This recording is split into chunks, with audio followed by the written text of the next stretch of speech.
Haleluya, puji Tuhan. Salam sejahtera Bapak Ibu Saudara keluarga besar GPDI El Shaddai Magelang. Puji Tuhan, hari ini kita sangat bersemangat. Saya percaya Bapak Ibu Saudara dimanapun Bapak Ibu berada, hari ini Bapak Ibu sedang bersuka cita. Hari ini Bapak Ibu sedang bersemangat, antusias untuk menikmati kebenaran firman Tuhan. Mari kita buka ayat firman Tuhan hari ini di dalam Amsal 11 ayat 30. Amsal 11 ayat 30. Saya akan membacakan dan kita akan menghafalnya Bapak Ibu Saudara ya. Hasil orang benar adalah pohon kehidupan. Siapa bijak mengambil hati orang. Sekali lagi kita baca. Hasil orang benar adalah pohon kehidupan. Siapa bijak mengambil hati orang. Puji Tuhan Bapak Ibu Saudara yang terkasih dalam Tuhan. Judul renungan pada hari ini saya berikan judul yaitu hasil orang benar. Beberapa waktu ini kita terus belajar tentang orang bijak ya, orang yang benar, orang yang berhikmat dan lain sebagainya. Dan hari ini kembali lagi Bapak Ibu Saudara, kita belajar tentang hasil orang benar. Apakah hasil orang benar? Mungkin ada sesuatu yang Bapak Ibu sendiri sudah tahu dalam hati, oh iya, hasil orang benar adalah ABCD. Kita kembali kepada firman Tuhan, dikatakan hasil orang benar adalah pohon kehidupan dan siapa bijak mengambil hati orang ya. Hasil orang benar adalah pohon kehidupan, firman Tuhan katakan. Mengapa Bapak Ibu Saudara dikatakan hasil orang benar pohon kehidupan? Karena hasil kebenaran atau sesuatu hasil yang baik pasti menyukakan atau menyenangkan hati semua orang. Semua orang saya katakan, kecuali Bapak Ibu Saudara ada orang-orang yang tidak akan sukacita, tidak akan senang karena mereka memiliki hati yang iri hati.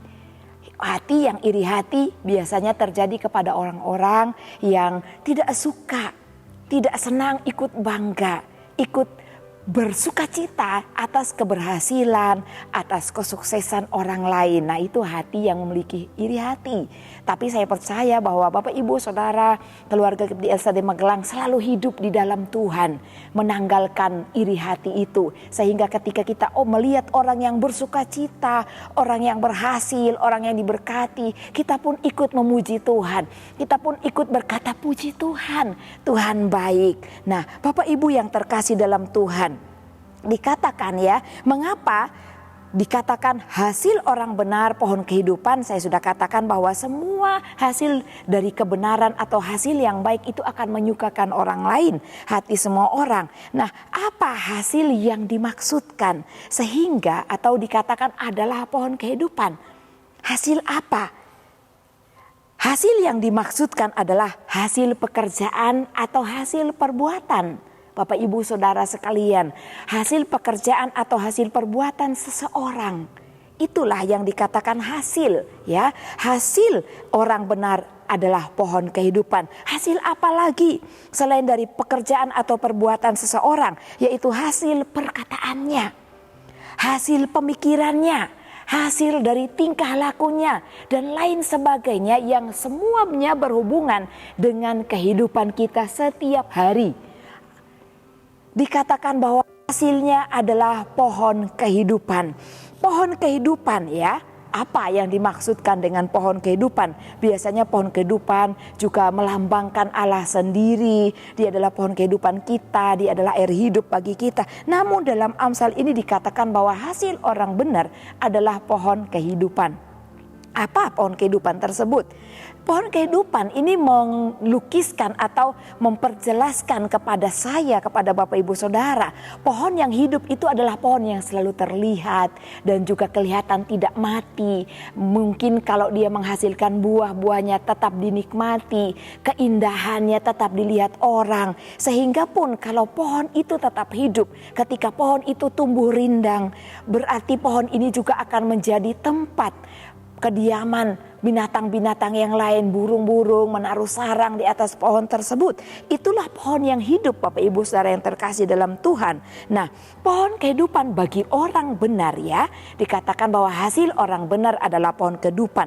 Artinya kehidupan seseorang meskipun dia sudah tiada bersama dengan kita, mungkin sudah dipanggil oleh Tuhan, namun selalu hidup di dalam hati saya, hidup di dalam hati siapapun, ya, siapapun dia orangnya yang sudah berkesan dalam hidup kita. Nah, dikatakan adalah pohon kehidupan. Kenapa? Karena selalu hadir dalam hati kita, selalu hadir dalam pikiran kita. Oleh karena itu ketika kita mengingat seseorang, ya, baik di dalam kenangan yang ada dalam hati kita, yaitu kenangan yang abadi.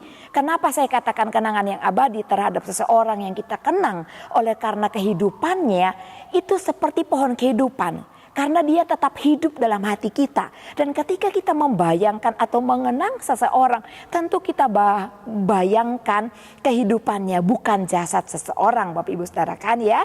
Mungkin juga kita ingat kematiannya, tetapi yang kita paling kenang adalah hal-hal baik. Perkataannya mungkin, perbuatannya mungkin ide-idenya, hasil pemikirannya, dan lain sebagainya. Itulah yang dimaksudkan bahwa hasil orang benar adalah pohon kehidupan. Hasil kehidupannya adalah pohon kehidupan, selalu hidup di hati setiap orang yang masih hidup di muka bumi ini.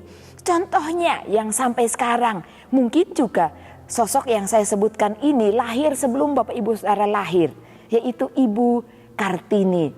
Generasi saya, bahkan generasi sekarang, mereka akan terus mengenal Ibu Kartini dan beberapa nama yang lain, sosok yang lain yang kita terus ingat dan kenang.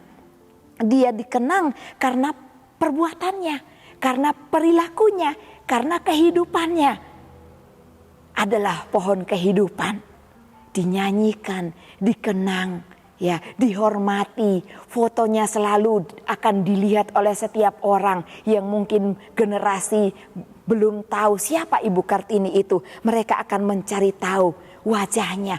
Oh, ini Ibu Kartini. Selalu hidup generasi ke generasi. Itulah, ya, Bapak Ibu, yang dimaksudkan dengan hasil orang benar adalah pohon kehidupan. Dari kehidupan Ibu Kartini dapat menginspirasi banyak orang untuk belajar. Dia adalah orang yang rajin belajar, ini perilakunya. Dia adalah orang yang tidak berhenti berjuang bagi kaum perempuan. Dia hidup dengan semangat yang tinggi menolong sesamanya. Dan kehidupannya menginspirasi saya, bahkan banyak orang, Bapak Ibu, mungkin untuk juga menjadi pribadi-pribadi yang suka menolong. Pribadi-pribadi yang suka berbuat baik kepada orang lain dan juga selalu berjuang mempelajari hal-hal yang baru, bukan hanya untuk kehidupan kita tetapi untuk berbagi dengan orang lain. Maka kehidupan kita suatu saat juga adalah pohon kehidupan, akan terus dikenang bukan hanya anak cucu kita, tapi orang lain yang sudah kita kasihi, yang sudah kita lakukan yang baik, seperti apa yang dikehendaki oleh Tuhan melalui kebenaran firman Tuhan. Menghidupkan, dikatakan menghidupkan dalam hal-hal yang baik, dan kehidupan kita ataupun sosok-sosok seperti Ibu Kartini dapat ditiru, dan itu artinya hidup, Bapak Ibu Saudara yang terkasih dalam Tuhan. Pohon kehidupan, ya, selalu abadi sampai selamanya. Meskipun orangnya telah tiada, tetapi perbuatannya selalu hidup dalam hidup setiap orang, ya. Penerapan di dalam kehidupan setiap orang itulah yang menghidupkan hidupnya meskipun kita sudah tiada suatu waktu nanti. Lalu dikatakan pada ayat yang ke-30, siapa bijak mengambil hati orang. Bapak Ibu yang terkasih dalam Tuhan, ya, bukan bijak mencuri hati, namun siapa berlaku bijak atau berlaku baik, berlaku benar, pasti akan menjadi kesukaan dalam hati setiap orang yang melihat, mendengar tentang kehidupannya. Kalau Ibu Kartini kita hanya mendengar, tidak lagi melihat sosok beliau. Tetapi ada banyak orang mungkin yang sudah memberkati kehidupan kita. Sewaktu waktu nanti kalau dia mendahului kita, tentu kesedihan ada, tetapi dia akan menjadi pohon kehidupan di dalam hati, dalam kehidupan kita. Siapa saja Bapak Ibu yang sudah menjadi pohon kehidupan dalam kehidupan Bapak Ibu Saudara? Tentu ada Bapak Ibu Saudara ya. Nah, puji Tuhan, dikatakan bahwa pohon kehidupan adalah hasil dari orang benar. Satu lagi contoh Bapak Ibu pohon kehidupan yang masih hidup ya. Satu contoh tentang kehidupan Bapak Jokowi yang tidak jauh-jauh. Saya Bapak Ibu Saudara masih saksikan kehidupannya. Tetapi sosok pemimpin kita yang sekarang ini memang sangat menginspirasi, sangat mengambil hati banyak masyarakat Indonesia. Meskipun ada beberapa orang yang cukup tidak menyukai beliau, saya tidak tahu apa maksud mereka. Tapi beliau sangat mengambil hati banyak warga masyarakat Indonesia, khususnya bagi kami warga NTT, Bapak Ibu Saudara yang terkasih dalam Tuhan, meskipun itu bukan pulau di mana saya lahir ya. Ada satu tempat di NTT di mana mereka membuat patung yang sangat besar, berat, terbuat dari batu, melukis kehidupan beliau dan dibiarkan berdiri. Dan ketika mereka membawa patung itu tidak mudah, mereka harus menariknya secara manual naik ke atas bukit yang tinggi. Dilakukan oleh semua warga yang hidupnya sederhana. Bapak Ibu yang terkasih dalam Tuhan, saya ketika menyaksikan video tersebut membuat hati saya juga bersuka cita dan bersuka cita merasakan hal itu, begitu cintanya masyarakat Indonesia kepada beliau sampai mereka berjuang mati-matian membawa patung yang sangat berat itu sampai ke puncak gunung. Bapak Ibu yang terkasih dalam Tuhan, kenapa? Karena Bapak Presiden sudah mengambil hati masyarakatnya ya. Nah, seperti itu contoh kehidupan yang mengambil hati Bapak Ibu yang terkasih dalam Tuhan. Jadi biarlah apa yang kita lakukan selama kita hidup sekarang ini, hidup kita dapat menjadi pohon kehidupan dan juga dapat menjadi bagian dalam hati sesama kita, supaya kita tetap menjadi pohon kehidupan dan juga menjadi orang-orang yang mengambil hati orang. Karena Tuhan yang selalu ada dalam hidup kita, tentu kita dimampukan untuk melakukan kebenaran firman Tuhan yang Tuhan sudah berikan bagi saya, Bapak Ibu Saudara sekalian. Puji Tuhan. Terima kasih kepada Bapak Ibu Saudara yang selalu setia mengikuti Renungan 79, kiranya menjadi berkat kita bersama. Bagi Bapak Ibu Saudara yang ingin didoakan untuk pokok doa tertentu, menceritakan kesaksian baik mujizat kesembuhan, pemulihan keluarga dan lain-lain, dapat disalurkan melalui chat WhatsApp di nomor 081327420088. Puji Tuhan, Tuhan Yesus memberkati. Mari sama-sama kita berdoa. Terima kasih Bapa yang baik, kami mengucap syukur kepadamu Tuhan. Engkau Allah yang setia, Engkau Allah yang baik, Engkau Allah yang adil dalam hidup kami.